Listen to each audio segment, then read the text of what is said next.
네, 안녕하세요. 지금부터 사진 촬영에 관한 강의를 시작을 하겠습니다.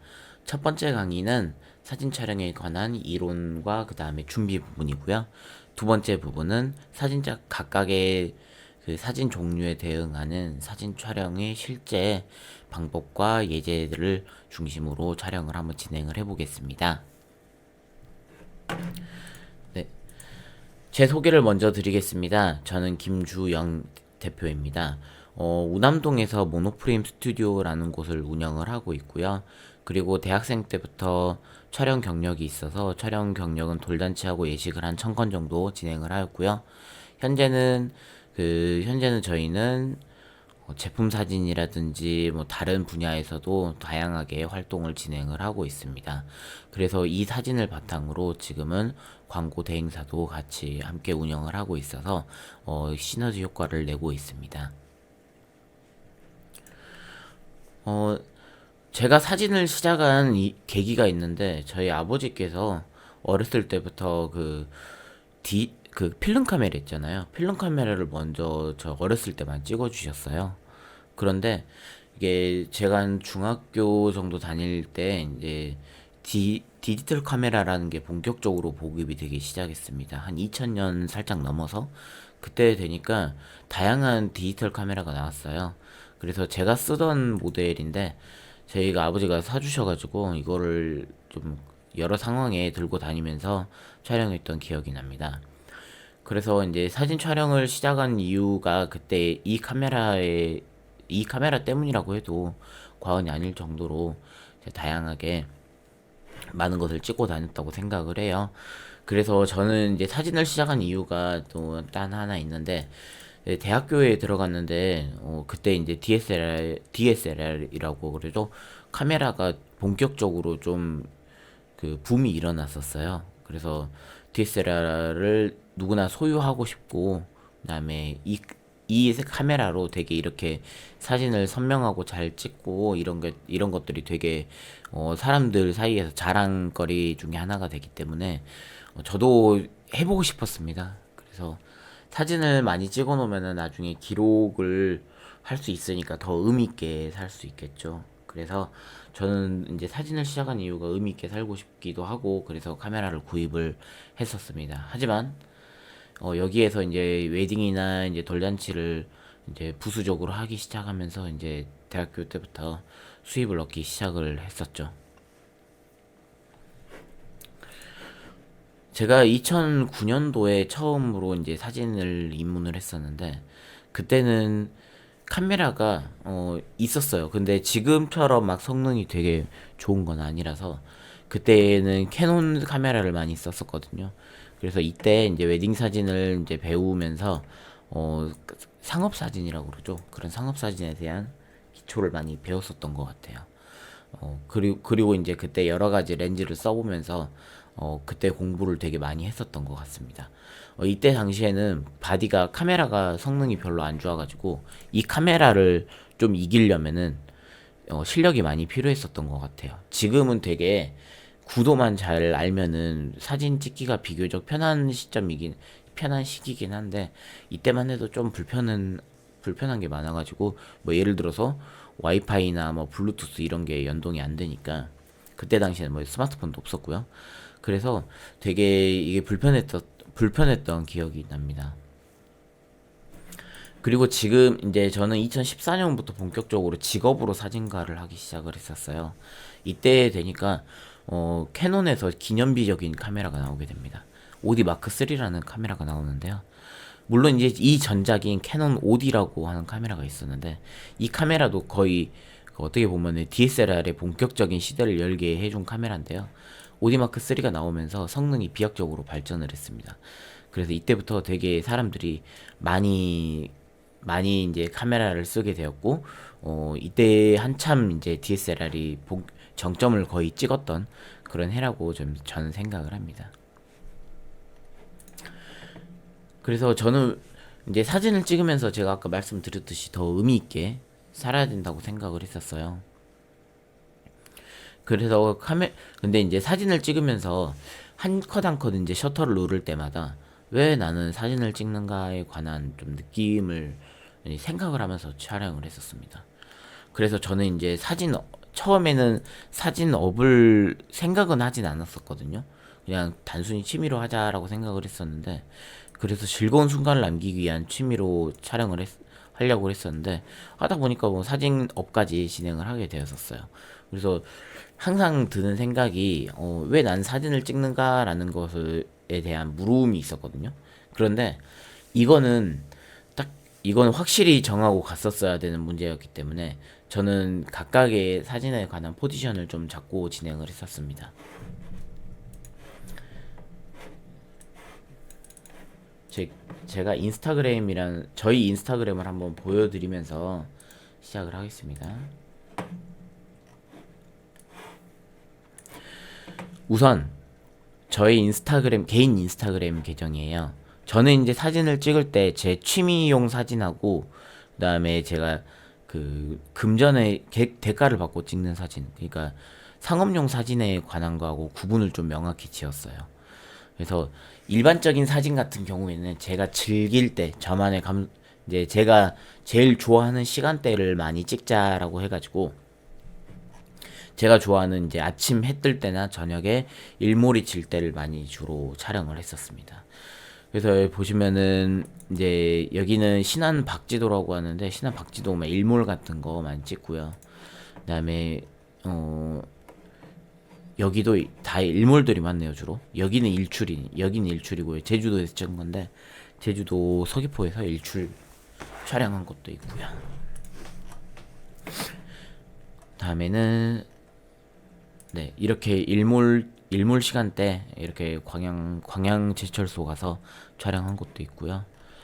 예, 이렇게 일몰 시간에 해외에서 촬영을 한 것도 있고요. 이거는 해외에서 필리핀 보라카이에서 촬영한 거고, 네, 이렇게 저녁에 일몰 때 촬영한 것들이 되게 많네요. 촬영을 하다 보니까. 네, 이렇게 일몰 시간에 촬영을 한 것들이 많습니다. 그래서 이건 일출이고요. 네, 일출과 일몰 시간에 많이 촬영을 했고요. 요것도 일출입니다. 딱 1년 됐네요. 네, 저희는 되게 이런 제가 일몰 시간에 그 편안함을 느끼는 그런 사진을 갖고 촬영을 하려고 생각을 했었고요. 그 다음에 상업사진 같은 경우에는 조금 다른 감성으로 진행을 했었습니다. 상업사진 같은 경우에는 어느 시간에 찍든 상관이 없지만, 하지만 빛은 잘 보고 했어야 됐기 때문에, 조명을 잘 써야 됐기 때문에요. 예, 상업사진 같은 경우에는 고객의 수요를 정확히 파악하면서 촬영을 했었습니다.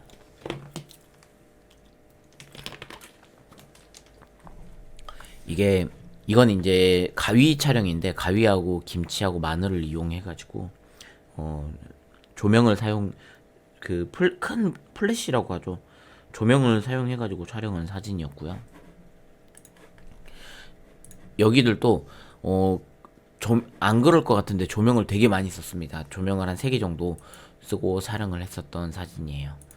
네, 우리나라에서 많이 보이는 물티슈 회사 거 촬영을 했었는데, 이렇게 촬영을 했고, 요 이제 요즘 바디 프로필이라고 해가지고 그 운동을 많이 한 사람들이 운동 프로그램을 다 하고 나서 최종적으로 촬영하는 그런 사진이에요. 그런 사진들도 이렇게 찍어줬는데, 이건 이제 고객들이 제가 이제 본 시선보다 고객들이 보는 시선. 고객들은 여기 이제 자기가 만들어낸 몸 라인들, 이런 것들을 보여주기를 원해요. 예를 들어서 뭐 근육 사이사이에 이런 그림자를 많이 넣어가지고 근육이 좀 더 도드라지게 보이는 뭐 이런 효과들을 원하기도 하고, 이렇게 뒤에서 자기 뒤태를 이렇게 촬영을 하는 것을 원하기도 하고요.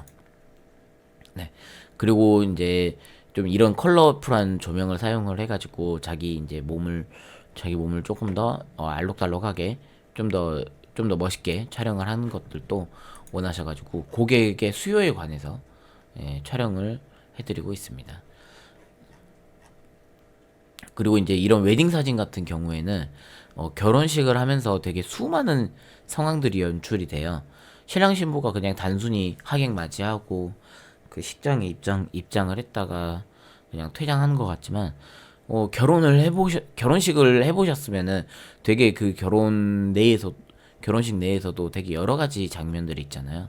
어머님 아버님 큰절도 하고, 그다음에 어머님 아버님 한번 안아드리기도 하고, 이런 식으로 되게 이제 소소하게 많은 절차들이 있으니까 이런 절차들을 빠지지 않고 촬영을 해주는 게 저희 또 미덕이라고 생각을 합니다. 그래서 저희 이제 웨딩 사진을 촬영을 할 경우에는 고객들이 원하는 이런 그런 절차들을 고객들이 말하지 않더라도 촬영을 해주는 게 원칙이고요. 그리고 이제 또 옛날에는 그 증명사진이 그냥 딸랑 이렇게 흰색에다가 흰색 배경에 그냥 이렇게 촬영하는 것이 보통이었는데 요즘은 저희 회사에서 이렇게 개발을 했어요. 그래서 테두리를 개발을 해서 이런 식으로 하나씩 테두리를 만들어 가지고 그 이제 증명사진을 찍고 나서 이렇게 고객한테 주니까 되게 좋아하더라고요. 그래서 새로운 상품들도 이렇게 개발을 하고 있습니다. 네. 그래서 이제 저의 경우에는 그렇게 사진을 찍을 때 되게 그 사진의 용도에 관해서 고민을 많이 했었던 것 같습니다. 네. 그리고 이제 이 뒤에 보면은 이제 내가 남기고자 하는 사진들을 어떻게 이제 찍나 뭐 이런 내가 이제 사진을 찍을 때 어떻게 잘 찍나 이런 고민들을 많이 하시게 되는데요. 예, 저는 이제 해답은 남들 사진을 많이 보는 것에 달렸다고 생각을 해요. 어, 구도라고 사진에 뭐 보면은 구도라고 하는 걸 이따가 좀 세세하게 말씀을 드릴 거긴 한데 구도에서는 내가 원하는 그런 사진들을 어, 이제 내가 처음에 찍을 땐 잘 못 찍어요. 그러니까 무조건 내가 원하는 구도들 같은 경우에는 많이 보셔야 됩니다. 사진을 좀 몇 개 또 보여드리고 시작을 할게요. 신안 아페도에 가면은 이렇게 그 애기동백이라고 해가지고 지금 요새 한참 많이 뜨고 있거든요. 그래서 여기에 애기동백이 많으니까 뭐 1004만송이 뭐 애기동백 해가지고 이렇게 꾸며놨는데 여기에 있는 수많은 사진들이 있잖아요. 이런 사진들은 거기 가서 촬영을 할 때는 되게 꽃이 너무 많아요. 그래서 미리 생각을 하고 가셔야 됩니다. 미리 생각을 하시고요. 다른 사람이 본 사진들을 많이 미리 경험을 해주셔야 돼요. 인터넷에 조금만 검색을 해보면 사진 진짜 많이 나오거든요. 그래서 이 사진들을 현장에 가면 어디 포인트인지 알 수 있으니까 이런 포인트들을 미리 남들은 어떻게 찍었는지 한번 고민을 해보시고 대충 이런 그림이겠구나 라고 미리 그려보시고 가셔야 됩니다. 현장에서 그냥 찍어보지 뭐 하면은 이미 늦어요. 왜 그러냐면 뭐 일출이나 일몰 시간 같은 경우에는 되게 짧은 순간이거든요. 되게 한 1시간 이내의 짧은 순간이라서 뭐 여기 이 공간이 뭐 조그만 공간이면 상관이 없는데 이 공간이 되게 막 크거든요. 그래서 끝에서 끝까지 걸어갈 때면 도보로 한 15분 정도 걸리니까 이 공간들이 되게 내가 혹시 말하는 골든타임 그런 골든타임을 놓치기 쉬우니까 미리 이렇게 남들이 찍어보는 사진들을 많이 보고 가셔야 됩니다. 네. 그리고 뭐 그냥 여기 앞에서 여기 분재공원 내에서만 촬영하기에 조금 아쉬워요. 그래가지고 해지기 직전에는 바로 앞에 주차장 쪽이 있거든요. 주차장 쪽 항구가 진짜 이뻐요. 그래서 이 주차장 쪽 항구도 미리 저희 이제 제가 올리는 사진들을 뭐 보셨으면은 이런 항구도 있구나라고 생각을 해주시고 가시면 좋습니다. 그래서 방금 이 준비 파트 같은 경우에는 이따가 또 한번 제대로 상세하게 설명을 해드리고 진행을 하겠습니다. 네. 이제 사진을 찍히는 원리에 관해서 좀 설명을 해드릴 거예요. 파트 1이라고 해서 사진은 어떻게 찍히는 건가라는 거를 말씀을 드리잖아요. 그래서 이 사진을 어떻게 찍히는 건가라는 거를 한번 생각을 해봤습니다. 사진을 찍히는 원리 거기에 관해서 설명을 좀 제대로 해드릴 건데요. 카메라나 뭐 그냥 우리가 쓰는 디지털 카메라나 핸드폰이나 다 찍히는 원리는 다 거기에요.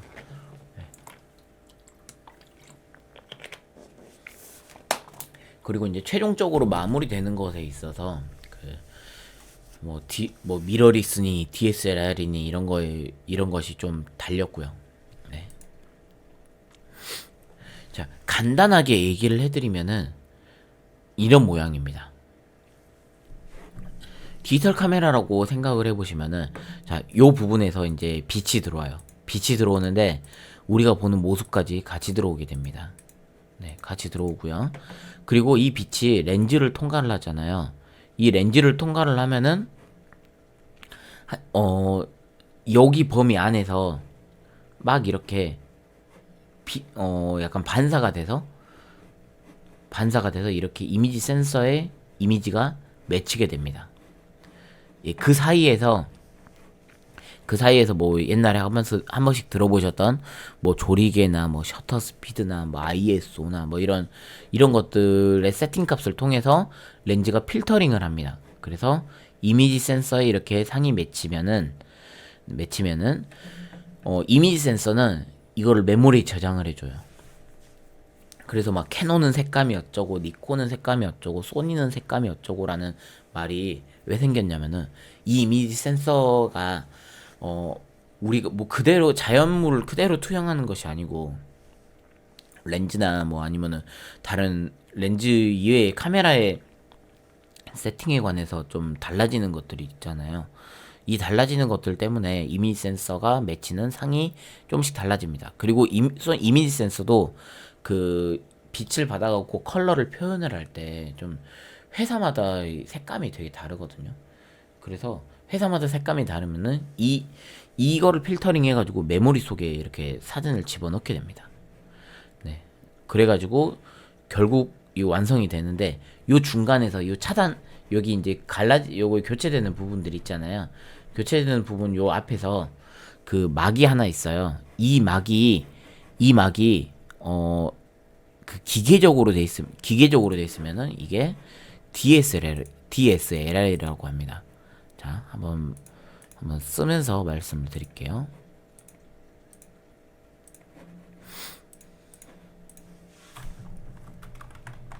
DSLR. 자, 이게 뭐냐면은 디지털 싱글 렌즈 리플렉션.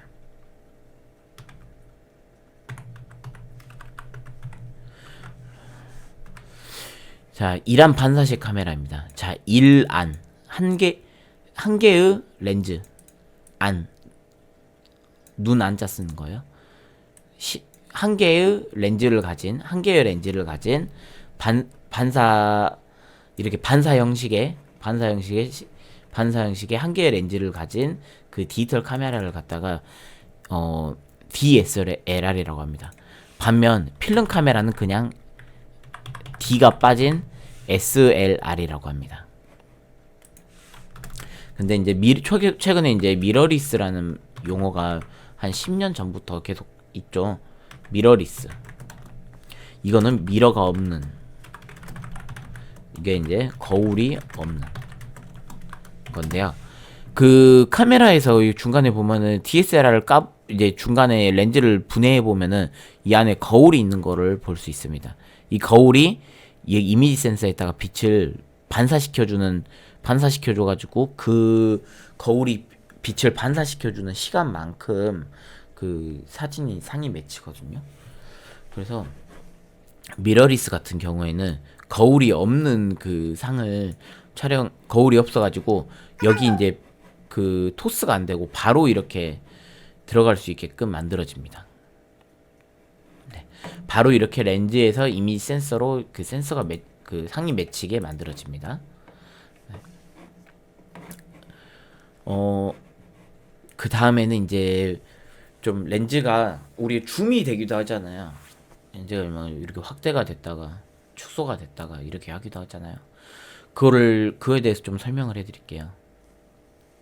자, 우리 렌즈를 사시면은 뭐 여러 가지 숫자가 써져 있어요. 렌즈 숫자를 한번 좀 알아볼게요. 예를 들어서 캐논에 보면은 캐논 렌즈들을 많이 쓰시니까 한번 캐논 렌즈를 갖고 얘기를 해보도록 하겠습니다.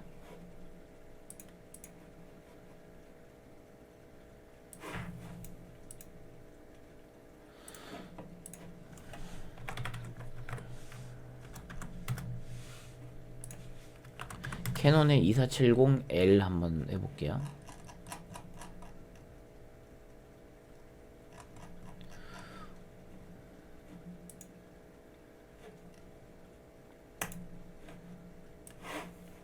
네. 캐논의 자 보면 2470 2.78 2USM이라고 한번 돼 있는 이 렌즈에 관해서 좀 알아보겠습니다. 자, 이제 렌즈에서 이게 뭐 숫자가 써져 있잖아요. 이게 뭐냐면은 자, 24mm, 70mm가 이게 초점 거리라고 하는 건데요. 이 초점 거리라고 하는 게 그 단순히 이제 줌에 관한 거예요. 이게 앞에 숫자가 낮으면 낮을수록 넓게 보이는 광각 렌즈고요. 뒤에 숫자가 크면 클수록 멀리까지 보이는 망원경 같은 그 망원 렌즈라고 보통 표현을 합니다. 우리가 보통은 여기 이 숫자가 35 이하면은 보통 광각 렌즈로 구분을 하고요. 보통은 70mm가 넘어가게 되면 망원 렌즈라고 구분을 하게 됩니다. 그리고 앞에 F 뭐 이렇게 써있잖아요. 이건 조리개 값이라고 하는 건데요. 조리개 값은 그 사진을 이제 빛에 통과시키는 그런 구경을 넓게 해주는 거예요. 근데 이제 그 렌즈의 좀 고유 특성에 기반을 해가지고 렌즈가 우리 눈하고는 좀 구조가 다르니까 f2.8 정도 되면은 그 아웃포커싱이 되게 잘 돼요. 아웃포커싱이 뒤에 흐리드릿하고 앞에 잘 보이는 사진 뭐 예를 한번 들어보겠습니다. 이건 앞하고 뒤하고 좀 비교적 잘 보이는 사진인데 이 사진 보시면은 뒤는 완전히 흐리드릿한데 앞에는 잘 보이죠. 이게 조리개가 낮은 사진이에요. 조리개가 2.8로 찍은 사진입니다. 네. 그리고 이런 것들은 2.8보다 조금 더 높이 한 5.6이나 뭐 이 정도로 찍은 사진들이고요. 네. 그래서 2470 같은 경우에는 초점거리 넓게 보이기도 하고 좀 좁게 보이기도 하고 줌이 되는 렌즈가 왔다 갔다 하면서 줌이 되는 그런 렌즈라고 말씀을 드릴 수 있습니다. 네. 그래서 L은 이제 캐논 렌즈에서만 쓰이는 럭셔리라는 단어라서 별로 중요한 건 아니고요. 초점거리 같은 경우에는 일반 30 아까 말씀드렸죠. 35 이하구나. 이하는 광각이고요. 50mm 이상은 망원 렌즈로 분류를 하게 됩니다. 일반 표준 렌즈는 35에서 50mm 사이가 보통 표준 렌즈라고 하고요. 표준 렌즈가 눈하고 비슷한 그런 거리라고 생각을 하면 됩니다. 자, 렌즈가 만약에 이게 그 초점거리가 짧으면은 한번 파란색 선만 한번 볼게요. 파란색 선은 이미지 센서하고 여기 교차점하고 렌즈를 통과해서 빛을 들어오는 교차점하고 거리가 짧죠. 그런데 그러면 이제 넓게 보이죠. 훨씬 더 파란색 보시면 넓게 보이죠. 근데 빨간색 선 한번 봐볼게요. 이 렌즈가 요만큼 튀어나왔어요. 렌즈가 요만큼 튀어나오면은 이 렌즈를 통과하는 빛들은 이 빛들은 아예 여기 단계에서 들어오지도 못하니까 이 단계의 빛은 아예 들어오지 못합니다. 그래서 이 더 좁은 범위의 빛들이 이렇게 들어오게 되겠죠. 이미지 센서하고 여기하고 거리가 멉니다. 그래서 초점 거리가 늘어난다라고 얘기를 하게 됩니다. 이 미리수를 갖다가 이미지 센서하고 여기 교차점의 미리수를 갖다가 초점 거리라고 합니다. 그래서 이게 보통은 우리 눈은 50mm라고 표현을 해요. 우리 눈 50mm라고 표현을 하고, 렌즈 중에 50mm 렌즈가 가장 기본 렌즈이기도 하고 많이 사용하기도 해요. 그래서 50mm를 아예 그냥 표준 렌즈라고 보통 얘기를 합니다. 그래서 모든 그 사진가들도 50mm를 선호하시는 분들이 굉장히 많아요. 근데 왜 그러냐면 우리 눈하고 가장 유사한 그런 각도를 지니기 때문이죠. 네. 그래서 이제 그 사진이 찍히는 그런 원리들을 잠깐 봤는데, 이제 또 조금 더 세밀한 원리를 한번 보여드리겠습니다. 사진의 밝기에 관여하는 요소들이 몇 개 있습니다. 사진의 밝기에 관여하는 요소 중에 첫 번째는 셔터 스피드라고 하는 게 있어요. 셔터가 열렸다가 닫히는 시간이에요. 자, 요 사진에서 요 그림에서 보시면 이 중간에 막이 하나 있다고 제가 아까 설명을 해드렸습니다. 이 막이 일정 부분 열렸다가 닫혀야 돼요. 생각을 해보면은 이게 빛이 짧은 시간 열렸다 닫히면 빛이 조금 들어가겠죠. 이미지 센서에 조금 들어가니까 사진이 어둡게 나옵니다. 하지만 요 시간이 길면은, 요 열렸다 닫힌 시간이 길면 빛이 그동안에 많이 들어옵니다.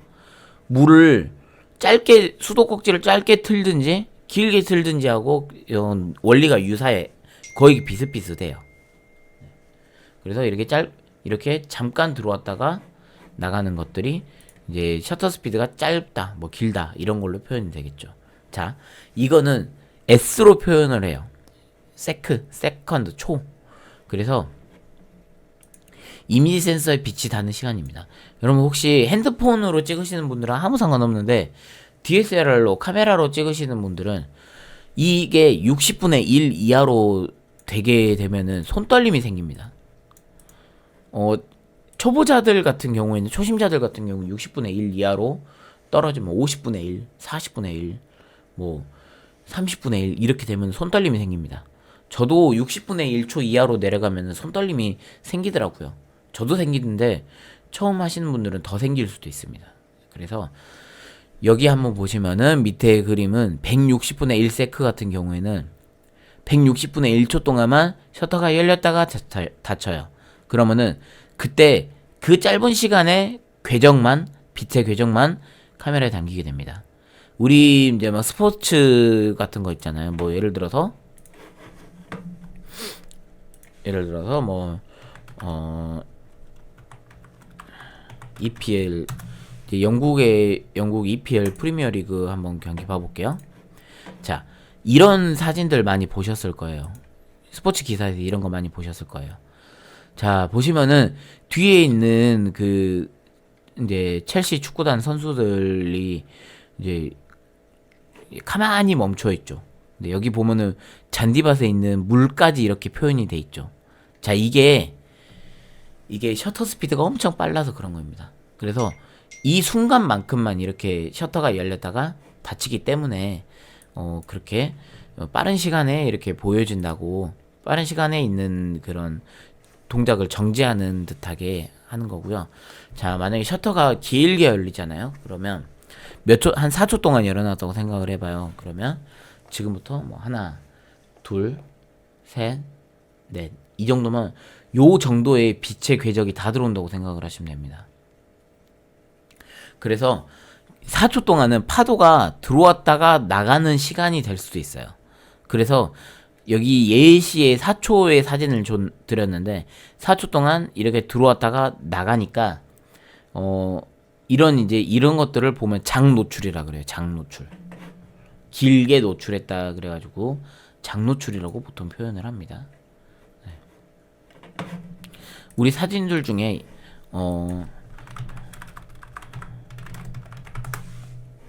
한번 봐보겠습니다. 사진들 중에 어떤 게 좋을까요? 자, 요런 사진을 한번 보겠습니다.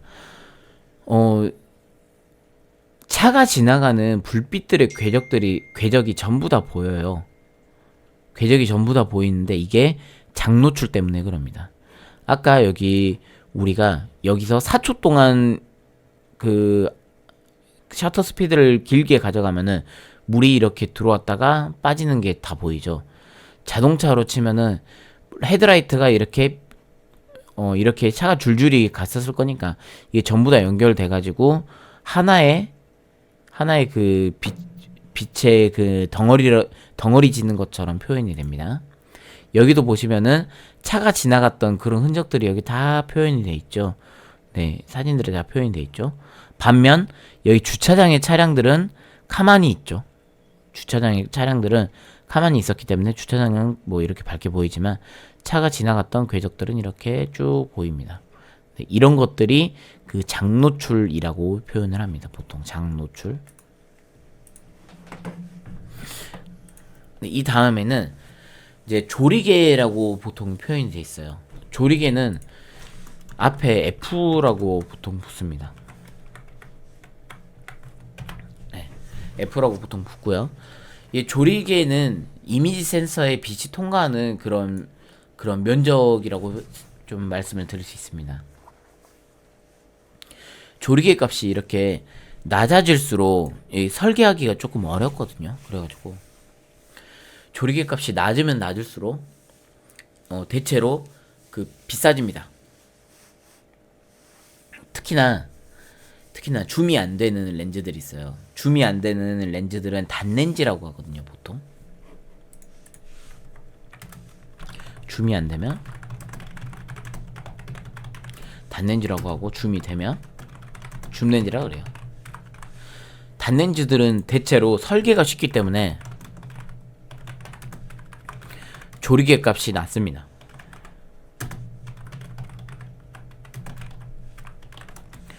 근데 줌 렌즈들은 대체로 설계가 되게 까다로워요. 그래서 줌 렌즈들은 조리개 값이 대부분 높습니다. 그래서 줌 렌즈들은 조리개가 2.8까지만 떨어져도 되게 비싸집니다. 우리 특히 여기 한번 보시면은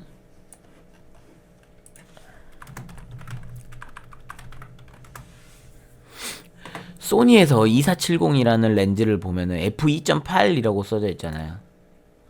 자, f2.8이라고 써져 있는 이 소니 줌 렌즈는 되게 비쌉니다. 이에 200만원 써져 있죠. 근데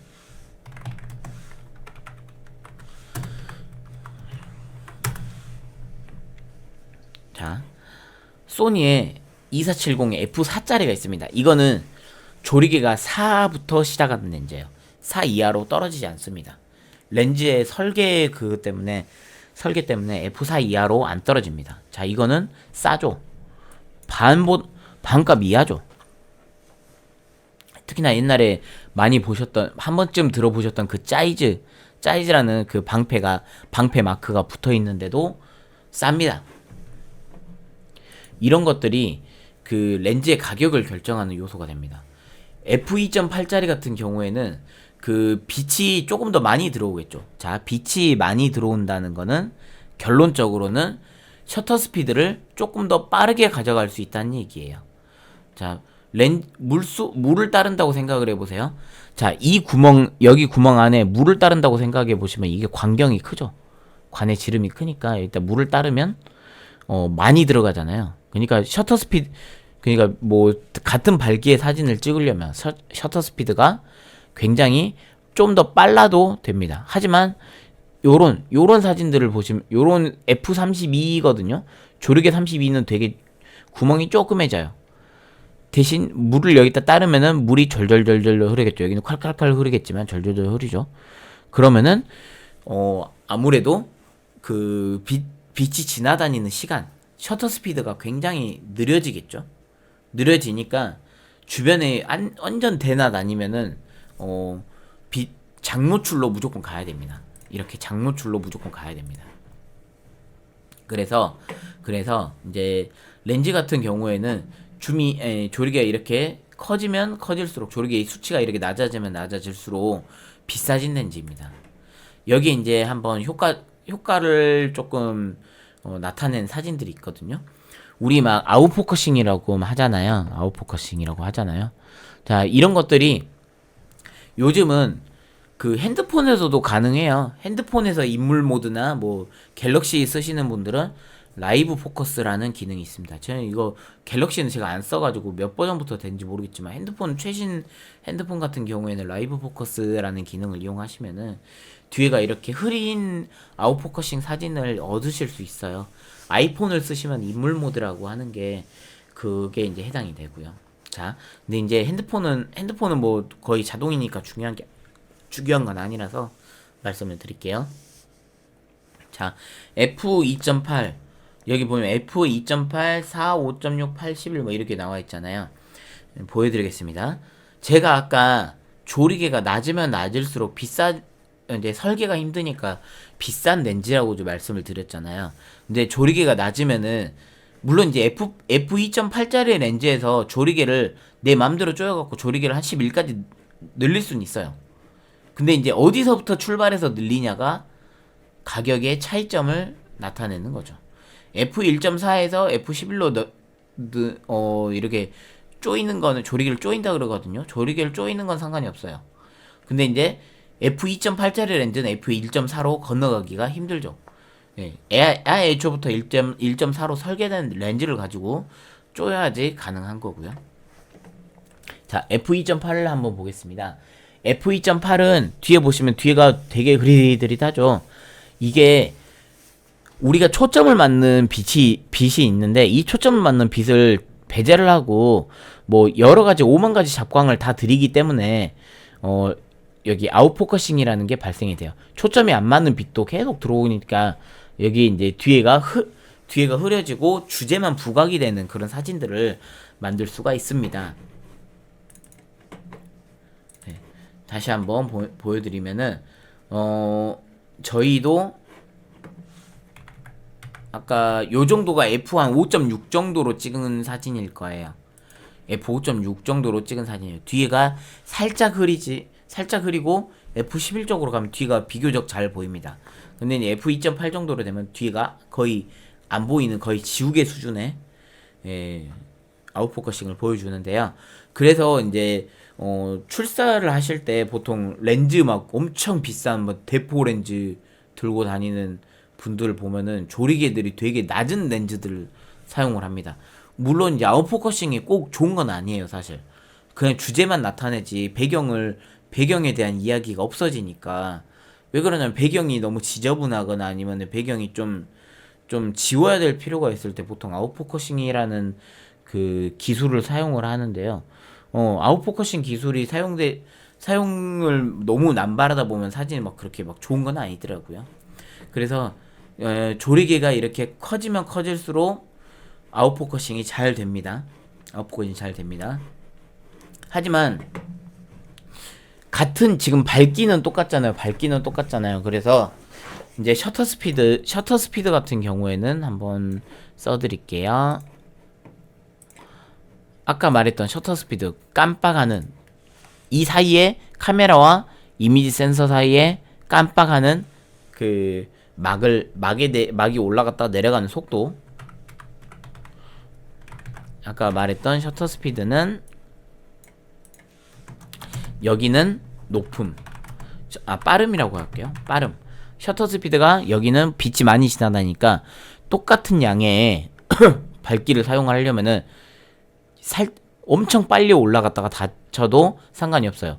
그 순간만큼 여기 관이 지름이 크니까 광경이 크니까 금방 빠져요. 하지만 여기는 관이 지름이 좁잖아요. 그래서 길게 가져가야 돼요. 그래서 같은 밝게 사진을 찍는다고 가정했을 때 여기는 느림으로 가져가야 돼요. 같은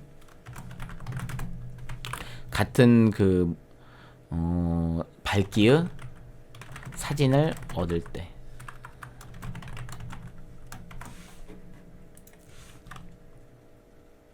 네.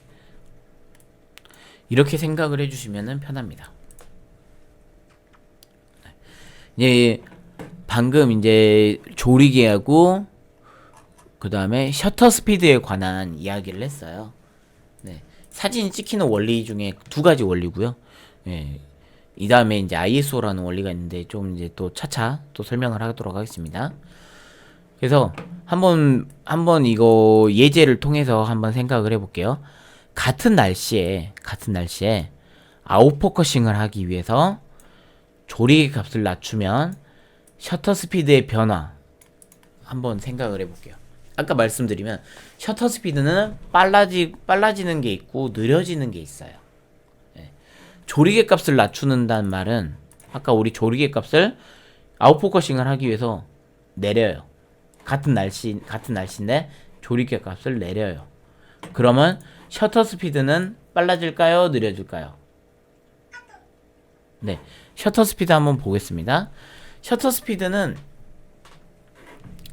자, 조리개 값이 내려갔기 때문에 이게 조리개 면적이 커지잖아요. 그래서 이 면적이 커지니까 셔터 스피드가 올라가도 됩니다.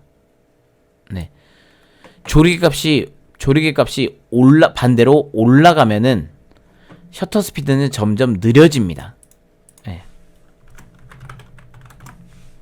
셔터 스피드는 점점 느려집니다. 올라가면 느려지고요. 이게 조리개가 낮춰지면은 밝아져서 셔터 스피드가 올라갑니다. 네. 그리고 이제 낮에하고 밤에를 한번 생각을 해볼게요. 자, 낮에하고 밤에 한번 생각을 해보면 밤에는 빛이 부족하잖아요. 일단 어둡잖아요. 그러니까 조리개 값이 한없이 내려가도 더 이상 내릴 수가 없는 지경에 이르릅니다. 그러면 셔터 스피드가 같이 내려갑니다. 자동 모드에 해당하는 거예요. 자동 모드. 우리가 이거를 셔터 스피드 조리개를 수동으로 하실 때는 이제 이렇게 세팅이 자동으로 오토로 따라가야 되긴 한데, 이게 카메라 자체에서 자동 모드로 설정을 해서 사진을 찍으면, 특히나 이제 핸드폰 같은 경우에 밤에 핸드폰으로 찍으면 이제 사진이 점점 느려집니다. 네. 그래서 사진이 무조건 흔들립니다. 셔터 스피드가 무한정 내려가기 때문에요. 네. 그 다음에 이제 ISO라고 하는 개념이 있어요. ISO라고 하는 개념이 있는데, 그 개념은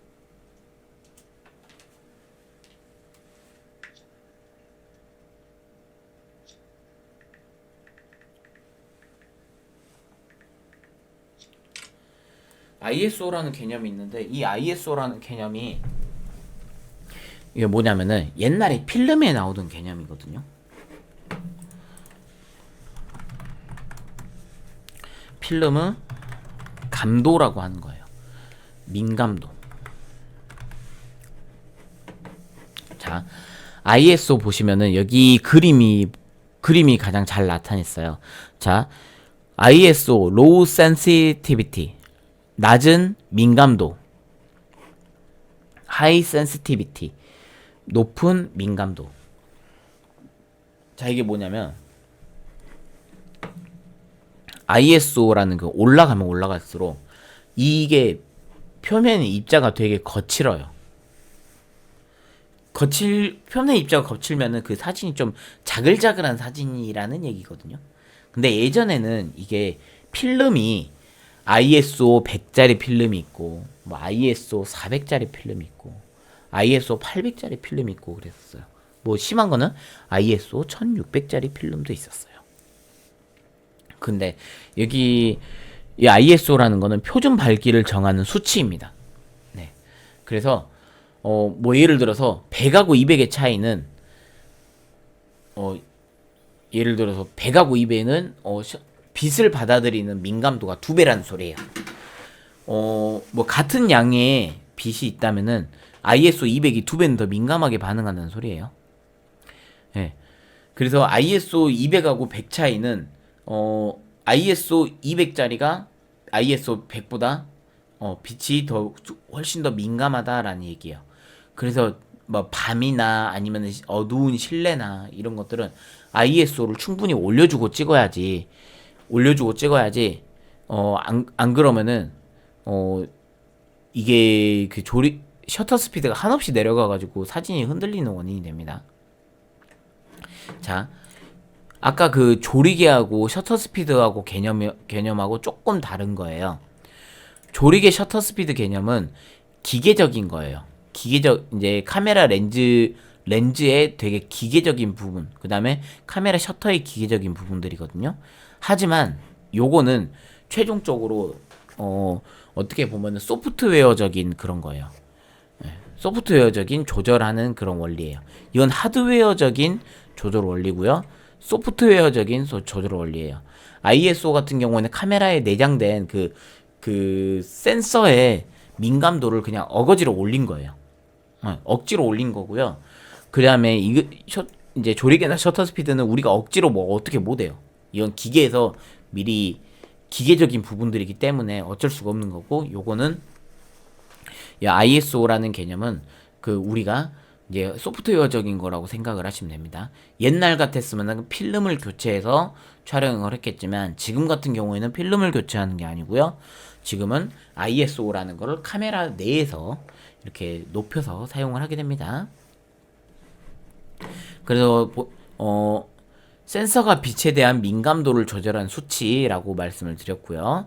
ISO가 뭐 100, 200, 400, 800, 1600 등으로 올라갑니다.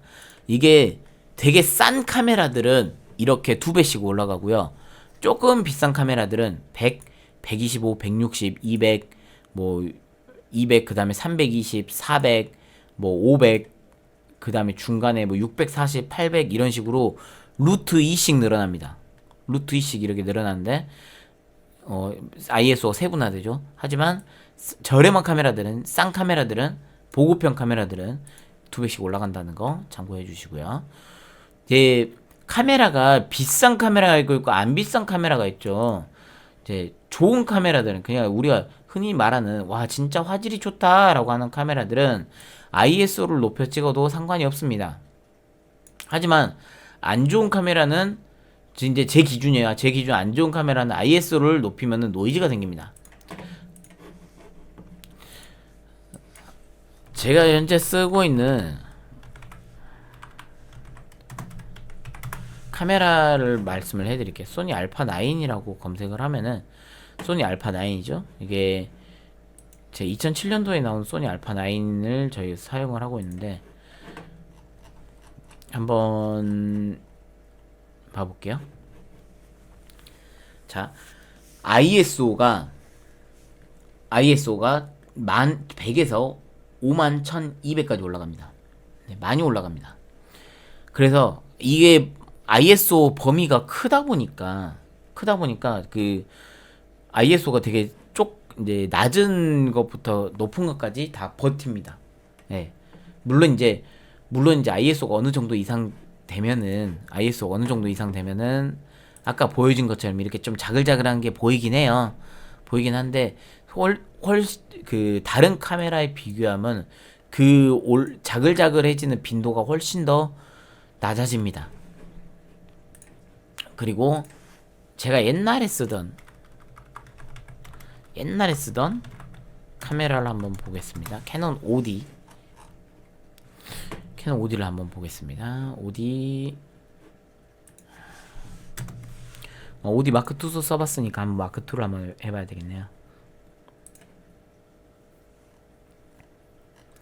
OD 마크 2를 한번 볼까요? OD 마크 2가 자 ISO 100에서 6400이죠. 100에서 6400까지밖에 안 올라가요. 이제 6400이라고 해서 숫자가 너무 큰 거 아니야? 2배씩 그냥 늘어난 거라고 생각을 하시면 됩니다. 한 단계 올라갈 때마다요. 그래서 6400이고 방금 건 51,200이니까 여기보다 2배는 더 높죠. 캐논 OD 마크 2보다 2배는 더 높으니까 훨씬 더 그 ISO를 쓸 수 있는 범위가 높아집니다. 네, 그래서 이제 ISO가 올라가면 올라갈수록 되게 더 어두운 곳에서도 대응이 가능하고요. 촬영이 가능하고요. 예. 어두운 상황에서도 빛을 더 훨씬 더 밝게 인식을 할 수 있으니까 그 조리개하고 셔터 스피드의 부담이 좀 더, 조절 부담이 좀 덜 하게끔 하는 게 그 ISO라는 개념입니다. 이거는 ISO라는 개념은 되게 독립적인 따로 있는 개념이라서 이제 조리개하고 셔터 스피드하고는 조금 다른 개념이라고 생각을 하시면 됩니다. 조리개와 셔터 스피드를 그 소프트웨어적으로 돕는다라고 생각을 해주시면 되겠습니다. 네. 이제 첫 번째 시간이 끝났고요. 자, 이제 여기 우리 1강 두 번째 시간 들어가겠습니다. 1강 두 번째 시간은 카메라를 어떻게 생각을 하고 사진을 어떻게 촬영하는지 생각을 해보는 그런 강의를 진행을 해보도록 하겠습니다. 네, 1강 두 번째 시간입니다. 이번에는 사진 콘텐츠에 관한 좀 고민을 한번 같이 해보겠습니다. 방금 첫 번째 강의는 사진에 대한 기계적인 그런 기계적인 것들을 좀 말씀을 해드렸지만 두 번째 같은 경우에는 사진을 어떻게 찍을지 사진 구성이나 기획 그 다음에 뭐 구도 조명 같은 거를 좀 간단히 설명을 해드리도록 하겠습니다.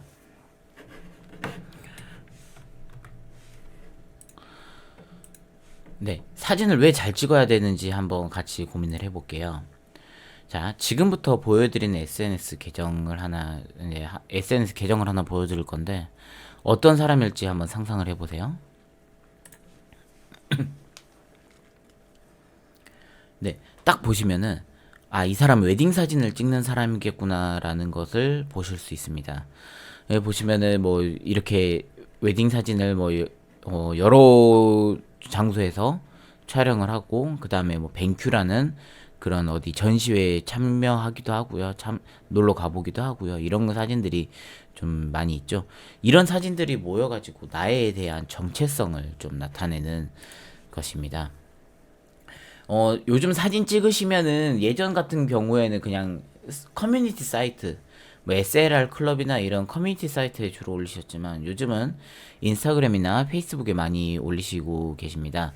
그래서 인스타나 페이스북 채널에서는 이미지들의 흐름이 있어요, 흐름. 그러니까 단일 이미지 말고요. 내가 찍어서 올리는 그 연작 게시물들. 예, 우리 뭐 옛날에는 만화 작가나 무슨 애니메이션 작가, 글 작가들이 보통 작품들을 모아가지고 자기의 연작 시리즈를 얘기를 하곤 하는데 여기에서는 이미지들의 흐름이 나의 정체성을 나타내 줍니다. 그래서 여기 이제 예시로 든 계정을 하나 보여드릴게요. 이 친구는 이거 세 개만 봐도 아 얘는 여행사진 찍는 애구나라는 거를 이제 보실 수 있습니다. 그래서 이제 제가 아는 분인데 이 친구도 같은 경우에는 자기가 내셔널 지오그래픽 같은 데다가 사진을 내기도 하고요. 그다음에 자기가 놀러 갔던 상하이나 뭐 아니면은 미얀마 같은 곳을 저희 가가지고 취재를 했던 사진을 담아냈던 것들을 올리곤 합니다. 네, 그리고 여기 두 번째 사진 같은 경우에는 여기는 그 토라이 리퍼블릭이라는 음식 사진을 주로 찍는 곳이에요. 근데 여기 같은 경우에는 음식 사진을 찍을 때 너무 잘 찍는 게 뭐냐면 보통은 다른 재료들을 이제 요즘 음식 찍을 때 다른 재료들을 많이 깔아놓고 찍거든요. 그게 이제 원재료 같은 원물이라 그러는데 그 원물들을 많이 깔아놓고 찍거든요. 근데 원물을 많이 깔아놓고 찍다 보면은 그 자칫 잘못하면 음식에 그 핵심을 놓칠 수가 있어요. 그냥 조리된 음식이 놓칠 수가 있어요. 근데 여기 같은 경우에는 그 이미지들을 잘 표현할 수 있어요. 잘 표현을 한다는 게 다른 옆에 이제 서브 옆에 있는 다른 것들은 눈에 띄긴 띄는데 주제들을 좀 부각을 잘 시킨다고 해야 되나? 그런 것들을 되게 잘 하시는 곳이라고 저는 생각을 합니다. 그래서 저도 이제 음식 사진을 찍을 때 여기 사이트를 이 계정을 되게 참고를 많이 해요. 그래서 만약에 이제 화장품이라고 하면은 이 화장품이 주는 느낌, 자연의 느낌, 뭐 과일의 느낌, 상큼한 느낌, 뭐 아니면 시원한 느낌 이런 것들을 사진에 다 담아냈고요. 배경으로 설명을 했고요. 그다음에 여기 이제 핫도그 이제 미국식 핫도그인데 미국식 핫도그 같은 경우에는 그 여기 빵 사이에 끼워진 토핑들이라고 하죠. 토핑들을 보여주고 그다음에 이게 이제 크기가 어느 정도 되는지 짐작이 안 되니까 크기는 이제 손으로 잡아가지고 보여주고 그다음에 배경은 단색 처리를 해가지고 이게 이 핫도그를 좀 부각시키는 그런 역할을 합니다. 그래서 이런 것들을 되게 잘 찍었다고 저는 생각이 들고요. 그다음에 이 가운데 같은 경우에는 우리나라 그냥 백반이라고 생각을 하시면 되는데 백반 중에서도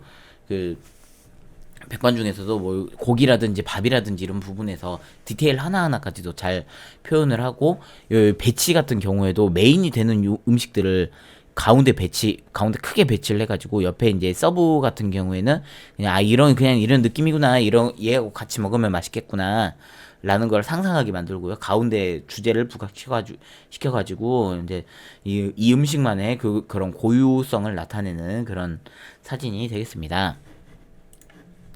네, 그 다음에 여기는 이제 홈플러스라는 그런 사이트에 인스타그램을 운영을 하고 있거든요. 홈플러스 중에 약간 부 계정 같은 거예요. 서브 계정 같은 건데 더 클럽 홈플러스라고 하는 데가 있어요. 여기 한번 들어가서 보시면은 여기는 사진을 되게 재밌게 담아놨습니다. 사진을 관리자가 되게 배경지에다가 이렇게 막 패턴처럼 깔아놓고 자기네 홈플러스 파는 걸 패턴처럼 깔아놓고 여기에 되게 재밌는 글을 써요. 그래서 이게 되게 유명한 인스타그램 계정이 됩니다. 이거는 이제 그 이미지를 가지고 뭐 응용하는 것이 되겠죠. 여기 그냥 글을 안 읽고 그냥 그림만 보시면은 밥에다가 명란젓인데 한국 국기가 꽂아져 있네. 무슨 뭐 우리나라를 뭐 이렇게 우리나라에 뭐 이렇게 으쓱으쓱하게 만드는 그런 건가라고 생각을 하게 됐는데 한번 옆에 한번 글을 읽어볼게요. 글 읽어보면은 이 명란젓에 관한 그런 약간 엄청 짧은 그 소설을 이 친구가 썼어요. 여기 운영하는 친구가 썼어요. 그래서 운영하는 사람이 되게 재밌게 위트 있게 잘 쓰니까 이게 사진이 더 돋보여가지고 결국에는 팔로워가 더 늘어나는, 내 팬이 더 늘어나는 그런 현상이 발생을 합니다. 여기 같은 경우에도 계란이죠. 계란 이미지는 이렇게 계란 이미지는 자기가 만들어서 배치를 해놓고 밑에 보면은 밑에 이제 소설을 또 짤막한 소설을 써가지고 사람들이 이거를 이 계정을 계속 구독하게끔 만드는 그런 역할을 하고 있습니다. 네, SNS는 내 얼굴이니까 이게 내가 사진을 찍을 때, 웬만하면은 내가 남들한테 보여주는 사진은 저는 좀 한 가지 그 패턴을 가지고, 어느 일정한 패턴을 가지고 보여달라고 말씀을 드리고 싶어요. 저 같은 경우에도 SNS 페이지를 지금 3개를 운영을 하고 있는데 3개 전부 다 그 다른 감성으로 운영을 하고 있습니다.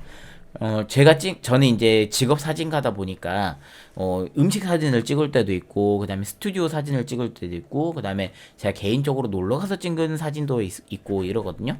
그래서 한번 보여드릴게요.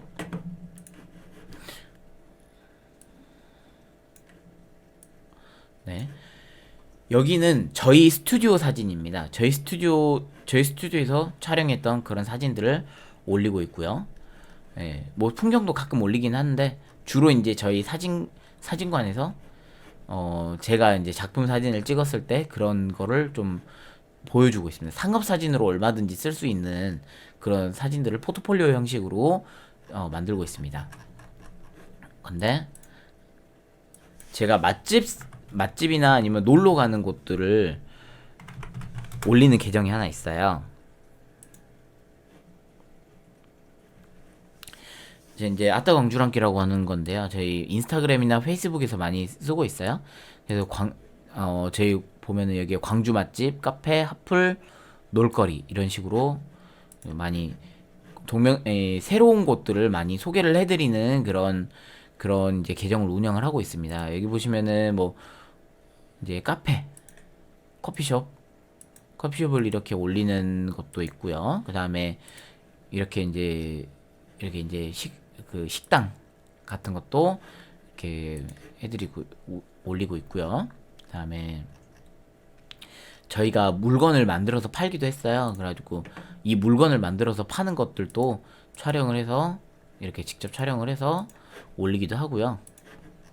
여기 같은 경우에는 그래서 이런 식당들 어떻게 보면은 퀄리티가 조금 사진적으로만 보면 퀄리티가 살짝 떨어질 수도 있는 그런 사진들이지만 이 계정의 인기가 좋은 이유는 사람들이 좋아하는 콘텐츠라고 판단했기 때문에 이렇게 계정의 팔로우들이 많이 늘어납니다. 네, 그래서 저희는 계정의 팔로우가 16,000명 정도 되는 계정도 운영하고 있습니다. 네. SNS는 그래서 찍어서 올릴 때 그런 한 가지 감성으로 쭉 올려야 되고요. 네, 사진을 잘 찍기 위해서 이제 어떤 과정이 필요한지 한번 보겠습니다. 사진을 찍으실 때, 저는 카메라를 들고 나가면은, 내가 앞으로 어떤 거를 찍어야 될지 좀 가만히 상상을 해보면 좋을 것 같아요. 물론 이제 처음에 연습을 하실 때는 이것저것 많이 찍어보고 연습하는 건 당연합니다. 당연하지만, 앞으로 내가 사진을 찍으면서 주로 나는 어떤 사진을 찍고 고객하고 어떤 소통을 해야 될지, 이제 고객이라고 하면은 내 사진을 보는 사람들, 그리고 내 사진을 보고 뭐 물건을 구매할 사람들한테 어떻게 비춰줄 것인지, 이거를 먼저 상상을 해봐야 됩니다. 자, 그래서 우리가 필요한 거는 세 가지로 좀 요약을 해드릴 수 있는데요. 첫 번째 같은 경우에는 어떤 이야기를 할 것인가에 대한 준비입니다. 자, 스토리하고, 그 다음에 컨셉이라는 그런 강의입니다. 두 번째 같은 경우에는 선과 면에 대한 이해도입니다. 선과 면에 대한 이해도는 그 사진을 촬영하면서 선을 반드시 찍고, 그 다음에 면을 되게 반드시 찍고, 뭐 저희가 이따가 그거를 알려드릴 거예요. 간단히 간단히 이해를 보여드리면은, 간단히 이해를 한 가지만 좀 보여드릴게요. 네. 이 사진이 있어요. 네. 이 사진은 그냥 해 진력의 풍경을 예쁘게 찍어 놓은 사진이잖아요. 근데 밑에 보시면 밑에 이 수평선 있죠. 수평선을 반듯하게 찍었습니다. 수평선 반듯하게 찍으니까 그 수평선 위로 지는 노을도 반듯해지고요. 비교적 반듯해지고, 그다음에 여기 손톱 모양 있는데 손톱 모양의 달도 되도록이면 가운데 배치해가지고 안정감을 만들었습니다. 그리고 여기 잘 안 보이는데 배가 있어요.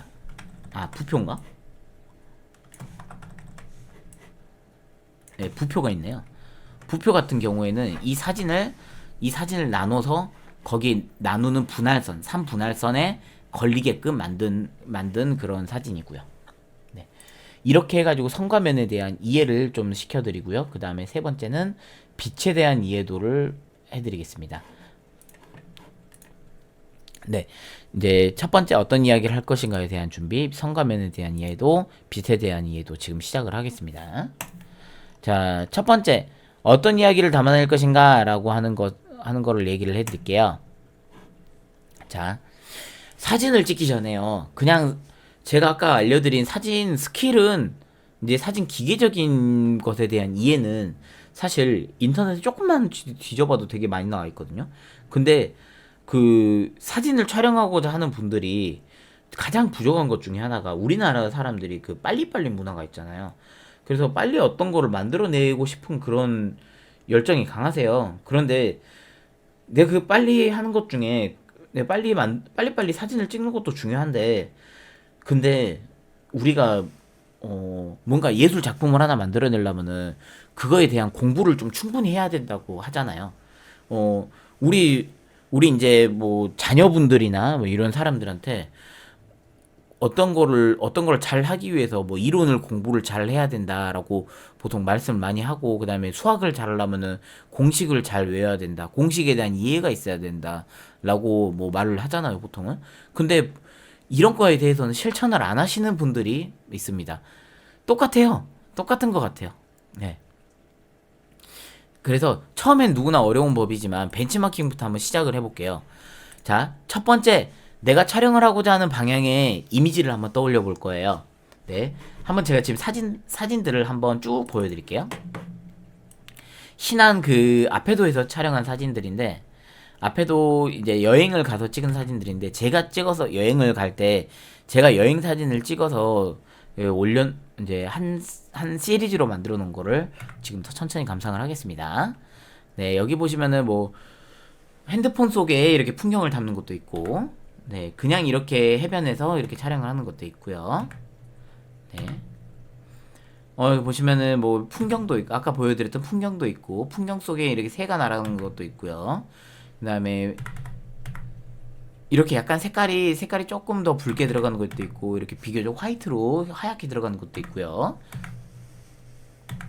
네, 이렇게 얼굴이 클로즈업 된 것도 있고, 배경이 어느 정도 보이는 것도 있고, 그러지만 제가 지금 촬영하는 것들은 대부분 그 여행에 가서 이 여행을 한 번을 가가지고 느낄 수 있는 그 즐거움이라고 해야 될까요? 이 느낌을 되게 저는 고즈넉하게 표현을 하려고 표현을 하고 있습니다. 역동적인 거 말고 조금 좀 뭐랄까 좀 차분하게 이렇게 표현을 하는 사진들을 많이 찍었었어요 이번에는요. 네, 이렇게 천천히 차분한 감성으로 촬영을 했습니다. 뭐 정신없이 이렇게 막 활발하게 찍는 게 아니고 좀 차분하게 촬영을 했었습니다.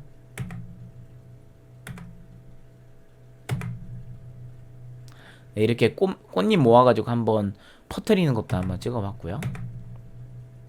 풍경도 촬영을 해보고, 네, 이렇게 그냥 길에서도 촬영을 해보고 했습니다. 네, 내가 촬영을 하고자 하는 방향의 이미지를 한번 떠올려 볼게요. 되게 뭐 발랄하게 갈 수도 있고요. 아니면 방금 저처럼 차분하게 갈 수도 있고요. 그 다음에 색깔도 있어요. 뭐 색깔을 이렇게 진하게 할 수도 있고요. 아니면은 색깔을 조금 더 연하게,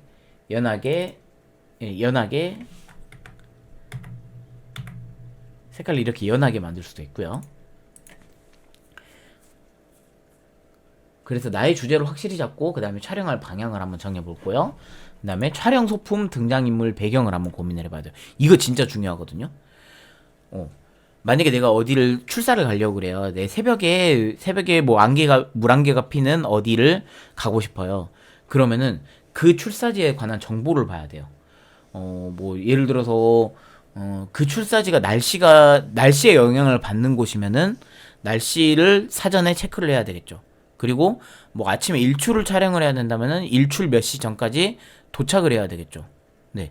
그리고 거기가 되게 좁은 곳이면은 광각 렌즈를 써야 될 것이고, 아니면은 뭐 되게 좁아가지고 클로즈업을 해야 되는 경우에는 망원 렌즈를 써야 되겠죠. 네. 이렇게 그 촬영을 할 수 있는 그런 장비들 같은 경우에도 미리 사전에 고민을 하셔야 됩니다. 네. 한번 생각을 해볼게요. 내가 만약에 술과 영화를 같이 리뷰하는 그런 사진을 한번 찍어보고 싶어요. 그러면 우리가 보통 집에서 이제 맥주 한잔 하시면서 영화 보시는 분들도 많으시잖아요. 그래서 그 술과 맥주를 한번 같이 추천하는 거를 사진을 찍어본다라고 생각을 하실 때, 이제 술하고 거기에 어울리는 영화를 같이 추천한다라고 한번 주제를 갖고 써볼게요. 자, 밑에 한번 읽어보겠습니다. 키워드 집. 이제 보통 요즘 또 코로나 시대니까 집에서 많이 하잖아요. 집에서 영화를 보면서 술을 마셔요. 이건 우리가 주제가 정말 정확해요. 근데 이제 집에서 보면은, 집에서 이제 파생되는 이미지를 한번 생각을 해볼게요. 집에서 분위기 있게 영화를 한번 본다라고 했을 때, 집에서 그냥 뭐 TV에다 틀어놓고 볼 수도 있고요. 아니면은 요새 이제 젊은 친구들 같은 경우는 빔 프로젝터를 많이 이용을 하죠. 아니면 뭐 자취생이 될 수도 있고, 아니면은 그냥 집에 거실에서 보실 수도 있고요. 그다음에 뭐 집에서는 뭐 요즘도 키워드가 혼술이라는 게 되게 많이 있죠. 혼술, 그다음에 뭐 안주 소품들 뭐 이런 것들을 다 생각을 해야 되겠죠. 그래서 한번 생각을 해봤습니다. 그래서 어떤 사물이 필요할까, 어떤 아이템이 필요할까라고 생각을 해봤는데, 첫 번째는 넓은 책상과 쟁반 한 개. 이건 뭐냐면 쟁반은 안주 담아야 되잖아요. 넓은 책상 같은 경우는 TV 올려놔야 되니까. 네. 그리고요, 안주 테이블. 안주 요 앞에 보면 안주 테이블 있죠. 안주 테이블 있고, 그 다음에 모니터. 모니터는 여기 이제 요거 TV 모니터가 될 수도 있고, 아니면 뭐 컴퓨터 모니터가 될 수도 있죠. 뭐 노트북에다 보시는 분들도 있으니까. 그리고 아니면은 빔 프로젝터. 여기에 이제 이 자리에 이제 빔 프로젝터 영화가 틀어져야 되겠죠. 그리고 이제 모니터 옆에 화분과 조명을 놓기. 자, 모니터 옆에 화분이나 조명을 놓기. 이 간접 조명이 되게 중요해요. 그 우리나라가 아파트 형식으로 되다 보니까 중앙에 그 거실 천장 중앙에 등이 달려 있잖아요. 그게 이제 최고의 효율은 진짜 최강이지만 분위기는 정말 최악입니다. 왜 그러냐면 그림자를 없애고, 그 다음에 빛에 대한 강약 조절이 없어가지고 되게 눈이 좀 어떻게 보면 피로해질 수도 있고, 그 다음에 되게 멋이 없는 조명이거든요. 조명 방식 중에. 근데 이제 우리가 호텔 같은 데 가보면은, 호텔은 되게 간접 조명이 되게 많잖아요. 그래서 이런 간접 조명들이 많으면은 분위기가 살아납니다. 간접 조명들로만 방을 꾸미셔도 어느 정도 사진은 나와요. 사실. 네. 그리고 그리고 이제 영화는 한번 봐볼게요. 영화는 이제 멜로 액션, 누아르, 판타지, 공포 이런 장르들 있죠. 그런데 우리가 이 사진을 찍을 때는 예, 내가 오늘 뭐 이 안주에다가 요 맥주를 이 흑맥주를 먹었는데 이 영화를 봤다라고 했으면은 그 각 영화 명대사에서 스톱을 시켜줘야 되겠죠. 네. 뭐 여기 친절한 금자씨 보면은 너나 잘하세요라는 게 되게 유명하잖아요. 그래서 영화 명대사에서 스톱 시키는 게 가장 좋습니다. 그래서 사람들이 그러면은 이 사람은 오늘 친절한 금자씨를 봤구나. 그런데 사진만 보고도 우리가 설명을 안 써도 오늘은 요 안주에다가 되게 어두운 분위기에서 혼자 술을 먹었네? 라는 거를 느낄 수 있게끔 네, 이렇게 구성을 다 해야 됩니다. 그리고 이제 술 같은 경우에도 밝은 뭐 이런 멜로 영화들 같은 경우에는 뭐 가벼운 와인을 드실 수도 있고 아니면 뭐 탄산이 많이 들어간 스파클링 와인, 뭐 샴페인 같은 거 드실 수도 있고 이런 뭐 어두운 분위기의 영화에서는 뭐 소주를 드실 수도 있고 아니면은 뭐 흑맥주 같은 무거운 거를 좀 드실 수도 있고요. 네, 그래서 이제 술잔 같은 경우에도 맥주를 드시려면 맥주 잔이 필요하고 와인을 드시려면 와인 잔이나 이제 컵이 필요하겠죠. 거기 맞는 컵이 필요하겠죠. 이런 식으로 사진을 찍을 때 미리 한번 생각을 좀 해보고 촬영을 하시면 좋습니다. 저희도 촬영할 때 이렇게 미리 이미지를 한번 생각을 해보고 보통 촬영을 하거든요. 이 화면은 저희가 저희 화면을 띄워드리거든요. 그래가지고 이제 나중에 찍으실 때 나중에 내가 뭐 어떤 제품을 찍고 싶다 아니면 어떤 풍경을 찍고 싶다라고 하실 때 이걸 한번 꼭 적어보고 하시면 좋습니다. 만약에 어렵다라고 하시면은 내가 찍어보고 싶은 사진 있잖아요. 내가 찍고 싶은 사진들을 싹싹싹 긁어 모아서 다른 사람들 사진이죠. 다른 사람들 사진을 한번 분석을 해보세요. 여기 분석을 해갖고 한번 써보세요. 그 몇 개 써보시면은 이런 거겠구나라고 감이 오시거든요. 그래서 그거를 가지고 촬영을 하시는 분들과 그냥 가서 그냥 막 찍으시는 분들하고 차이가 많이 큽니다. 네, 차이가 많이 큽니다. 내가 오늘 가서 어떤 사진을 얻어와야지라고 하시는 분들하고 그냥 가셔가지고 그냥 뭐 되는 대로 찍지 뭐라고 하시는 분들하고는 갔다 와서 퀄리티 자체가 아예 달라집니다. 왜 그러냐면 준비하고 가시는 분들은 소품부터 시간이며 컷이며 어떻게 찍어야 된다 이런 게 다 준비가 돼 있으니까요. 네. 그래서 이제 사전 준비가 끝났으면 이제 구도들을 좀 살펴봐야 될 것 같아요. 지금 이제 한번 가장 찍기 쉽게 핸드폰 들어서 아무 곳이나 한번 찍어보실래요? 네. 잠깐 화면을 멈추고 아무 곳이나 한번 찍어보십시오. 뭐 벽을 찍으셔도 되고요. 아니면 우리 집에서 제일 예쁜 곳을 찍으셔도 되고요. 아니면 뭐 그냥 우리 집 베란다 넘어서의 풍경을 촬영을 하셔도 상관없습니다. 네. 이제 스마트폰 촬영 전에 이제 촬영을 하실 때 어떻게 촬영을 하셨는지 이제 각자 스타일들이 다 다를 거예요. 그런데 이제 여기서는 우선 핸드폰으로 찍는다는 것을 가정을 하고 먼저 촬영을 하는 거기 때문에 스마트폰 촬영 전 팁을 먼저 알려드리겠습니다. 저희 한번 위에서부터 읽어볼게요. 검지와 새끼손가락을 사용해서 위아래면을 감싸줍니다. 여기 속에 숨어있는 검지와 새끼손가락을 사용해서 이 옆면들을 감싸줍니다. 이 옆면들 이거는 지금 잘못된 자세예요.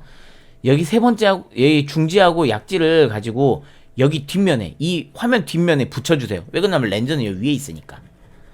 네. 그리고요 엄지손가락으로 셔터 버튼을 눌러서 촬영을 합니다. 그러면은 여기 4개의 손가락이 그 핸드폰을 튼튼하게 감싸주고 있기 때문에 엄지손가락은 자유롭거든요.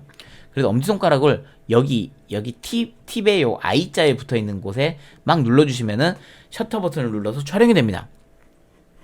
손등을 말아서 쥐는 느낌이라서 엄지를 제외한 모든 손가락은 핸드폰을 받쳐주는 데 사용됩니다. 그래서 안정적인 그립감을 얻을 수 있어요. 네, 잘 쥐어집니다. 만약에 내가 음료수나 술병 등이나 사람 등이나 길게 찍어야 될 때가 있어요. 네, 만약에 찍어줬는데 우리 뭐 딸을 찍어줬다 그랬는데 우리 딸이 너무 짧게 나왔어요. 안 그래도 애기라서 키가 작은데 너무 짧게 나와가지고 속상하시다라고 하시면은 핸드폰을 거꾸로 잡고 한번 찍어보세요. 그러면은 이 왜곡이 덜 하거든요. 보통 남성분들보다 여성분들이 더 키가 작으니까 그냥 잘못 찍으면 되게 짧게 나와요. 그래서 그거를 조금이라도 더 줄이려면 핸드폰을 거꾸로 들고 찍으셔도 안정적인 이미지가 나옵니다. 핸드폰은 우리 카메라와 달리 렌즈가 위에 배치되어 있고 넓어요. 넓어. 기본적으로 광각 렌즈예요. 그래서 광각 렌즈의 특징이 뭐냐면 사진을 찍으면 좌우가 엄청 왜곡이 많이 됩니다. 한번 예시 사진으로 한번 보여드리겠습니다. 네, 여기 보시면은 이 사진이 가운데보다 좌우가 왜곡이 심해요. 이게 광각으로 찍어가지고 그러거든요. 그래서 가운데 광각 렌즈는 여기 가운데는 실제 비율처럼 보이고 밑에는 비율이 늘어나게 보입니다. 그래서 핸드폰 같은 경우에는 만약에 여기 사람이 머리가 가운데 있으면 괜찮은데 머리가 이쪽에 있잖아요. 그러면은 여기 왜곡 때문에 되게 사람이 짧아 보여요. 예. 그래서 이제 핸드폰 같은 경우에는 이제 남성분들이 여성분들보다 키가 크니까 위에서 아래로 찍어버리면 더 짧게 나오거든요. 그러니까 그럴 때는 핸드폰을 거꾸로 잡고 찍어도 괜찮습니다. 이 방향으로 핸드폰 렌즈가 밑에 오게 해서 촬영을 해도 상관이 없습니다.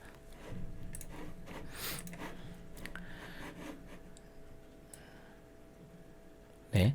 그리고 이제 렌즈 같은 경우에는 잘 닦아주면 좋아요. 렌즈 닦을 때 그냥 안경 닦기 같은 걸로 닦으시면 되거든요. 근데 핸드폰에 그 유분이 껴갖고 굳는 경우가 있어요. 핸드폰에 이제 손때가 너무 많이 껴갖고 막 핸드폰이 잘 안 핸드폰 카메라가 잘 안 보이는 경우가 있습니다. 종종 있습니다. 그럴 때는 안경 클리너 같은 거를 사용하셔갖고 쓰시면 됩니다. 아니면 알코올 같은 거 이용해갖고 닦으셔도 되고요.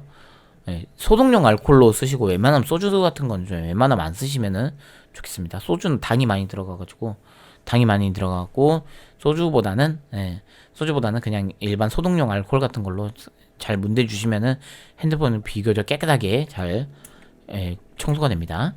그래서 안경 닦기로 이렇게 닦기 전과 닦은 후를 한번 비교를 해드릴게요. 제가 일부러 한번 손에 지문 같은 걸 많이 묻히고 한번 찍어봤어요. 그리고 오른쪽은 닦은 후입니다. 네. 닦기 전하고 후하고 좀 화질이 많이 차이가 나죠. 그래서 저는 웬만하면은 좀 아침마다 저희 카메라 렌즈 닦을 때 핸드폰도 같이 닦아줘요. 네. 그래야지 핸드폰 사진도 항상 컨디션이 좋아집니다. 네. 그 다음에 이제 각도를 말씀을 해드릴게요. 사진의 각도는 시선의 각도라는 말이 있어요. 자, 무슨 말이냐면, 자, 우리가 이렇게 우리가 이제 시선을 보는데 이 시선들 어떻게 보느냐에 따라서 좀 달라집니다. 카메라는 뷰파인더가 카메라에 부착돼서 보는 그대로의 사진이 나오지만 핸드폰은 뷰파인더가 분리돼서 촬영하기 때문에 왜곡이 발생합니다. 자, 이 말이 무엇이냐? 자, 핸드폰은 그러니까 우리가 눈이 이제 핸드폰하고 일치되지 않으니까 카메라로 실제로 찍어놓고 나서도 내가 사진을 잘 찍었는지 모르겠어요. 확인해 보기 전까지는 잘 모르거든요. 근데 카메라 같은 경우 눈에다 대고 찍으시면은 내가 봤던 왜곡이 없이 찍혀요. 그리고 핸드폰 같은 경우에는 조그만한 방향 전환에도 사진의 그런 퀄리티가 달라지기 때문에, 그래서 핸드폰 같은 경우에는 저는 웬만하면은 눈하고 카메라하고 일치를 시켜야 됩니다. 눈하고 카메라하고 일치를 웬만하면 시켜요. 그래서 저희 지금 보면은 제가 지금 약간 올라와서 촬영을 하고 있잖아요. 근데 저는 제가 이제 촬영을 할 때는 밑으로 카메라하고 눈하고 수직이 되게끔 해가지고 수평이 되게 해서 웬만하면 왜곡을 좀 줄여서 촬영을 하고 있습니다. 만약에 제가 낮은 곳에서 촬영을 해야 된다 그러면 저도 웬만하면 앉아서 찍어요. 네, 고개를 숙이거나 자세를 숙여서 촬영을 합니다. 네, 요즘 이제 근데 카메라도 뒤에 액정이 분리되잖아요. 그래서 그 촬영을 할 때는 내 액정 화면하고 눈하고 되게 수평이 되게끔 촬영을 하셔야지 이쁘게 나옵니다. 네, 그리고 가장 중요한 거, 이제 각도예요, 각도. 네, 수평하고 수직을 맞추는 게 포인트입니다. 왼쪽은 저희 사무실에서 바라본 뷰인데, 왼쪽은 수평 수직이 안 맞습니다. 근데 오른쪽은 수평 수직이 맞게 찍었습니다. 자, 어느 게 더 사진이 안정적으로 보이나요? 저는 후라고 생각을 합니다. 후자라고 생각을 해요. 후자의 기준은 뭐냐면 밑에 선 있죠. 도로 같은 데 보면은 도로 이제 중앙 분리선 같은 거, 그다음에 위에 보시면 주유소, 네, 이런 선들을 길가 인도, 네, 이런 선들을 반듯반듯하게 보고 촬영을 했습니다. 네, 다른 것들은 뭐 모양이 지 맘대로, 가로등 같은 것도 모양이 제 맘대로라서 신경을 안 쓰고요. 여기 밑에 쭉 지나다닌 선들을 반듯반듯하게 찍어야 됩니다. 이 선들을 기준으로 해서 수평 수직을 맞추셔야 됩니다. 자, 이 사진을 보시면은 이 수직이라고 해요. 이렇게 반듯하게 맞추려고 노력을 했습니다. 나무 선들을 반듯하게 보고 여기 선들을 비교적 반듯하게 보고 촬영을 했습니다. 핸드폰으로 찍었어요, 이 사진은. 그리고 이 사진은 이제 영암의 서광목장이라고 하는, 영암에 지금 풍력발전기 들어와 있는 곳에 촬영을 했는데, 여기에서도 밑을 반듯하게 찍으려고 노력을 했어요. 여기가 이제 산 능선이라서 좀 모양이 조금 맘대로 오긴 한데, 이것들의 평균을 내가지고 반듯하게 지금 보고 있습니다. 반듯하게 보고 위아래도 반듯하게 보고 촬영을 했습니다. 네. 이제 이거는 이제 수평 수직을 맞추기가 너무 힘들어가지고 요 사진을 이 연장선을 이용해가지고 웬만하면 여기 가운데 좀 오게끔 해서 촬영하는 기법들을 썼어요. 네, 이거는 조금 어려웠던 그 틀어지는 방법이었거든요. 네, 그래서 아까 우리가 응용했던 방법들을 한번 해보십시오. 네, 수평 수직을 한번 찍어보세요. 네, 저 여기 수평 맞췄죠? 여기도 맞추려고 노력을 했죠. 맞추려고 노력을 했고, 이 뒤에 수평선은 맞췄죠. 네, 여기도 맞았죠. 여기도 반듯하죠. 여긴 아예 양쪽 선이 다 반듯했죠. 제가 여기서 튼 이유는 지금 햇빛하고 요거 인물하고 같이 담으려고 하니까 살짝 오른쪽으로 틀어서 이 선이 안 맞습니다. 요 선은 대신 맞추려고 노력을 했어요. 그리고 네, 여기 선 맞았죠.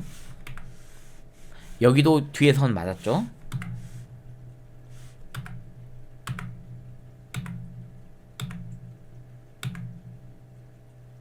여기는 특별하게 소실점 같은 걸 응용을 했어요. 담양의 메타세콰이어나 이런 데들은 좌측에서 우측으로 이렇게 선이 반듯하게 나와서 결국 가운데에 모이잖아요. 네, 이 선을 좀 많이 봤었어요. 네, 그래서 이 소실점이라고 하는 건 가운데에 웬만하면 맞게끔 연습을 많이 하고, 그렇게 요즘도 그렇게 찍고 있습니다.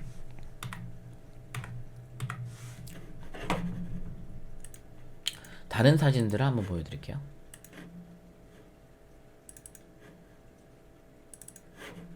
네, 이거는 봄에 광주천에서 찍은 사진들인데, 네, 여기 가운데서는 웬만하면은 반듯하게 맞추려고 노력을 했어요. 가운데 이 기점으로 해서 좌우가 무너지지 않게끔 안정적으로 받치려고 노력을 많이 했습니다.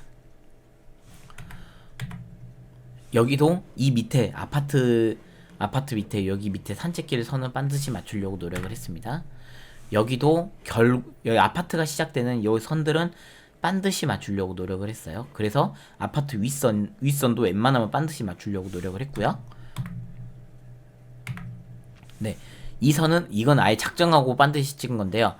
길가하고 여기 돌로 만든 징검다리하고 반드시 맞췄죠. 이것도 이 물길이 지나가는 선이 여기 가운데로 몰리게끔 촬영을 했습니다. 요 이제 가운데에 주제를 모으기 위해서 반듯하게 받고 가운데 이제 사람들이 지나가는 모습을 담으려고 했었습니다. 아파트 선 보시면 아파트 선도 웬만하면 반듯하게 맞추려고 노력을 했죠. 네, 이렇게 찍으시면 핸드폰으로 찍으시든 아니면은 뭐 카메라로 찍으신 절반은 먹고 들어갑니다. 아무리 자동으로 찍어도, 아무리 내가 뭐 소프트웨어로 세팅 값을 만지는 능력이 좀 안 돼도, 좀 부족해도 다 찍을 수 있습니다. 네, 그리고 여기 보시면은 왜곡입니다. 이 왜곡은 제가 아까 말씀드렸던 그 초점거리 있었죠. 네. 한번 말씀 들어볼게요. 우리가 아까 제가 2470이라는 렌즈를 갖고 얘기를 드렸어요. 2470은 요 각도, 이 정도 넓은 각도도 가능하고, 줌을 당기면 요 정도 약간 좁은 각도도 가능합니다. 하지만 그 우리 좀 어디 여행지 가다 보면은 여행지에서 막 대포 같은 큰 카메라를 메고 계시는 분들 계시죠. 그분들이 쓰는 렌즈 같은 경우는 한번 보여드릴게요. 캐논 70 200 요런 렌즈는 70-200 해가지고 나오죠. 70-200 70-70은 여기서부터 시작해서 200은 한 여기 요 정도 언저리 한 요 정도까지 엄청 좁게 멀리 보이는 렌즈입니다. 네, 그만큼 멀리 당겨서 볼 수 있는 렌즈죠. 네, 근데 이제 광각 렌즈 같은 경우에는 여기 넓게 보여가지고 이 넓은 화면을 다 담으려면 왜곡이 생길 수밖에 없습니다. 근데 스마트폰 같은 경우에는 요즘 렌즈 3개짜리 핸드폰이 나오는데, 그건 이제 왜곡을 없애기 위해서 광각 렌즈군 하나, 여기 표준 렌즈 하나, 망원 렌즈 하나, 이렇게 3개가 보통 달려서 나오는데요. 갤럭시 이제 20 같은 경우에는 근데 이제 옛날 핸드폰 같은 경우에는 그 렌즈가 하나 달려 있는 그런 핸드폰 같은 경우에는 그 기본적으로 이렇게 광각 렌즈 하나 달려 있습니다. 광각 렌즈 하나 달려 있고, 그거를 이제 당겨가지고 촬영하는 방식입니다. 네. 그래서 보통은 이제 광각 표준 망원 이렇게 돼 있는데, 네, 광각은 이렇게 넓게 보이고 망원이 이렇게 좁게 보인다라고 하는 거를 말씀드리고요. 한번 차이점을 한번 말씀드려볼게요. 이건 소니 어디 교육 자료에서 인용을 한 건데요. 23mm 같은 경우에 우리가 그 일반적인 핸드폰 같은 경우에는 이렇게 넓어요. 근데 이제 240mm 엄청 당겼을 경우에는, 망원 렌즈를 엄청 당겼을 경우에는 여기 가운데 보시면 조그만 풍력 발전기가 이렇게 크게 보이는 효과를 가져옵니다. 네, 그래서 이 좁은 사무실 같은 경우에는 조그만 사무실 좁거든요. 여기는 좁은 사무실인데도 이렇게 광각 렌즈로 촬영을 하면 이렇게 넓게 보입니다. 네, 그 다음에는 이제 카메라 세팅에 관한 건데요. 지금은 이제 지금은 모바일 폰부터 먼저 세팅을 하겠습니다. 아무리 DSLR을 갖고 계시는 분들도 핸드폰으로 촬영을 하시는 경우가 많으니까 이제 핸드폰으로도 먼저 알려드리겠습니다. 그래서 이제 DSLR 세팅이나 이런 것들은 2편에서 좀 자세히 중점적으로 다뤄보도록 하겠습니다. 자, 먼저 핸드폰은 격자를 설정해 주셔야 됩니다. 핸드폰의 격자를 설정해 주신 이유는 3분할법에 기초해서 촬영을 하는 거를 알려드리기 위함입니다. 보시면은 격자 설정법이 있는데요. 보통은 저희 이번 강의 수강생 분들께서는 삼성이나 LG 폰들을 많이 쓰신다고 알고 있습니다. 그래, 여기 삼성이나 LG 폰들을 뭐 알려드릴게요. 카메라를 켜셔가지고 좌측에 설정이 있습니다. 좌측에 설정 톱니바퀴 모양이 있습니다. 톱니바퀴 모양을 누르시고 수직이나 수평 안내선을 켭니다. 네, 몇 가지가 있는데요.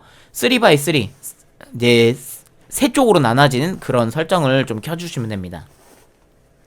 네, 그리고요, 핸드폰은 웬만하면은 9:16보다 비율이 있거든요. 거기서도 9:16보다 4:3을 활용해 주신 게 더 좋습니다.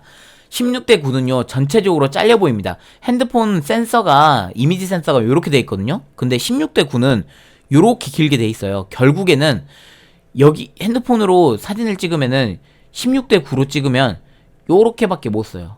좁은 화면밖에 못 씁니다. 그래서 여기에 이만큼의 빈 공간에 해당되는 그런 기회를 놓치게 돼요. 뭐 넓게 보일 수도 있지만 결국 넓은 게 아니에요. 그래서 카메라 센서를 전체적으로 활용하시려면은 4:3이 가장 안정적으로 많이 활용하실 수 있는 그런 팁이 있습니다. 그래서 안정적인 사진을 위해서 격자는 켜두는 것이 좋습니다. 제가 아까 말씀드린 그 반듯반듯하게 촬영하는 것들 있잖아요. 처음에는 되게 어색하실 거예요. 어색하고 잘 못하실 건데, 이런 사진을 찍으실 때 격자를 켜두시고 사진을 찍으시면 도움을 많이 받을 수 있습니다. 여기 이 선 같은 경우는 반듯하게 격자가 사진 위에 올라가니까 격자를 되게 활용을 하시면은 사진이 안정적으로 되게 반듯반듯하게 잘 찍어집니다. 네, 그 다음에는 그 다음에는 3분할 구도에 관해서 좀 알려드릴게요. 3분할 구도 같은 경우에는 3분할, 자 밑에 읽어보겠습니다. 3분할 격자점에 주제가 나오게 찍은 것으로 주제가 여러 가지일 때 활용을 합니다. 자, 여기 웨딩 사진이죠.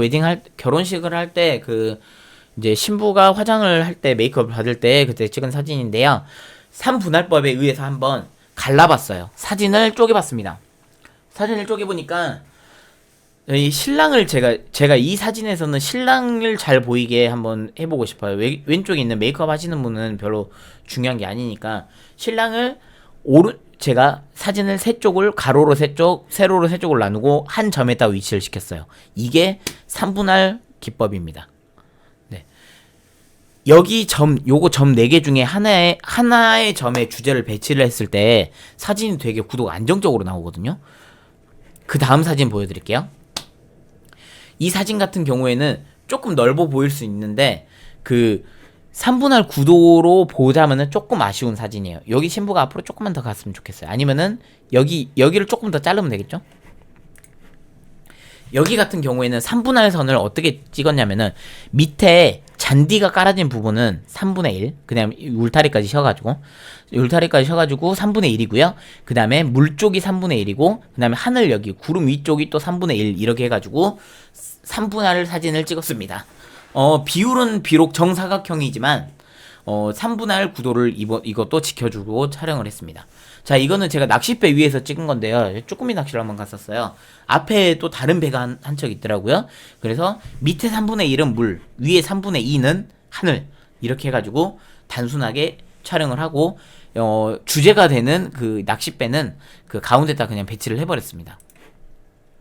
여기 같은 경우에는 밑에 3분의 1은 모래, 위에 3분의 1은 중간 3분의 1은 물하고 하늘, 그 다음에 구름 이후에는 빈 하늘 이렇게 해가지고 촬영을 했습니다.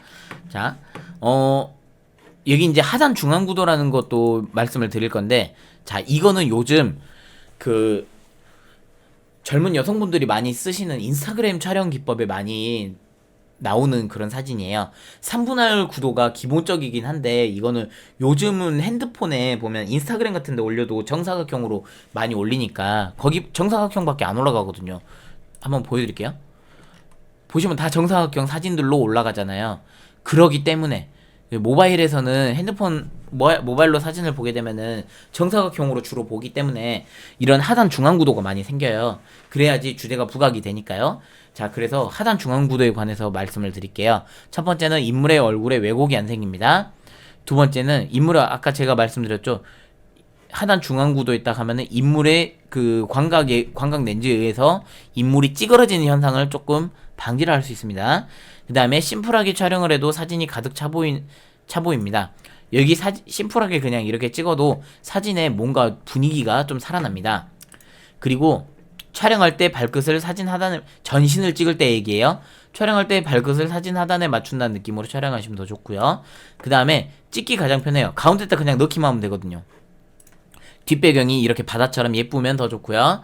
수직 수평을 맞춰 찍으면 깔끔한 사진이 나옵니다. 자, 여기서 보시면은 여기 해안선이나 이런 것들은 반듯하지 않아가지고 어쩔 수 없었지만 이 수평선은 반듯한 거기 때문에 수평선을 반드시 맞춰 찍어서 사진이 깔끔하게 나왔습니다. 이 사진도 마찬가지입니다. 이 사진도 인물의 머리를 되도록이면 가운데다가 넣어주시고, 그 다음에 여기 여기 수평을 맞춰서 찍었습니다.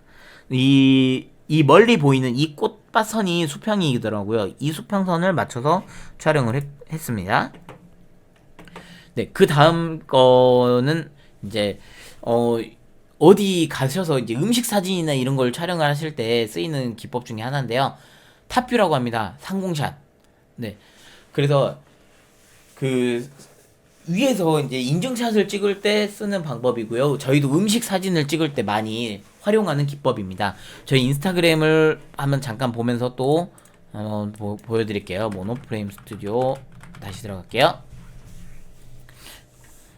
네, 이런 사진들은 우리가 벽에다가 이 제품을 붙이기가 힘드니까 고로케 같은 경우 밑에를 살짝 썰어가지고 세우고 빵 봉지는 바닥에다 세우고 해가지고 저희가 수직으로 올라가갖고 촬영을 한 사진이에요.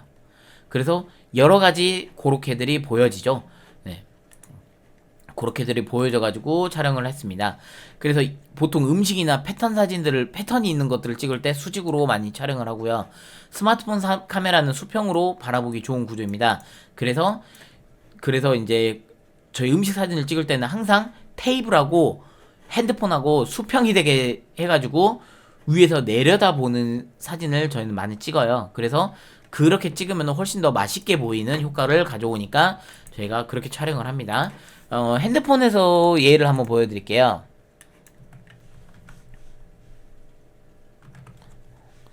핸드폰에서 한번 보여드리겠습니다. 탑뷰의 예를 한번 보여드리겠습니다.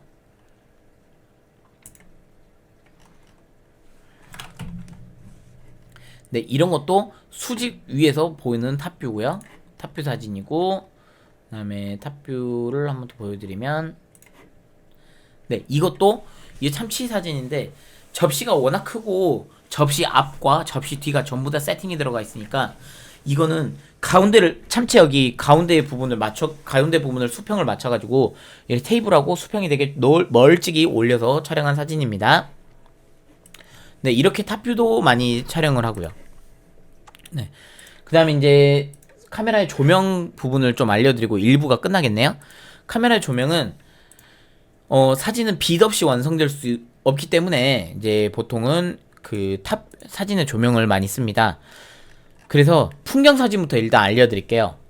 풍경 사진은 좀 시원하게 찍으시려면은 오전에 찍으시는 게 좋아요. 오전 한 10시 이전에 해가 쫙 뜨기 전에 먼저 찍으시는 게 좋습니다.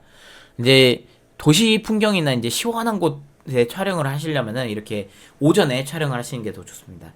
두 개 다 이제 해외 사진이긴 한데, 해외 여행 갔을 때 사진이긴 한데, 아침에 찍으니까 더 시원하니 좋더라고요. 두 번째는 일몰 시간입니다. 일몰 시간. 일몰 시간에는 일몰 한 30분 정도 전부터 일몰 한 2시간 후까지, 일몰 20분 후까지를 촬영을 하시는 게 좋습니다. 그리고 야경을 찍으시려면은 일몰 1시간 이내에 찍으셔야 돼요. 그러면은 하늘에 잔 빛이 남아있어가지고 하늘에 아예 시커머지진 않거든요. 그러면은 훨씬 더 촬영을 해놓고 나서는 더 아름다운 모습을 볼 수 있습니다. 그때 되면 이제 불은 다 켜지니까요. 네. 흐린 날 같은 경우에는 그 시간에 별로 구애를 받진 않아요. 네, 구애를 받지 않는데 흐린 날 같은 경우에는 아무래도 좀 그 감동이 조금 덜 하죠. 흐린 날 같은 경우는 감동이 좀 덜 해가지고 흐린 날은 보통 실내 사진을 많이 촬영합니다. 그런데 그 야외에서 만약에 촬영을 한다고 하면은 실내 사진 같은 경우에는 뭐 이게 대중이 없어가지고 시간에 대중이 없어갖고 저희는 보통 촬영을 12시부터 오전에 한 10시 이후부터 한 오후에 한 3시까지는 야외 촬영을 좀 피하는 편인데 야외 사진은 흐린 날에는 그냥 뭐 아무 데나 나가서 찍습니다.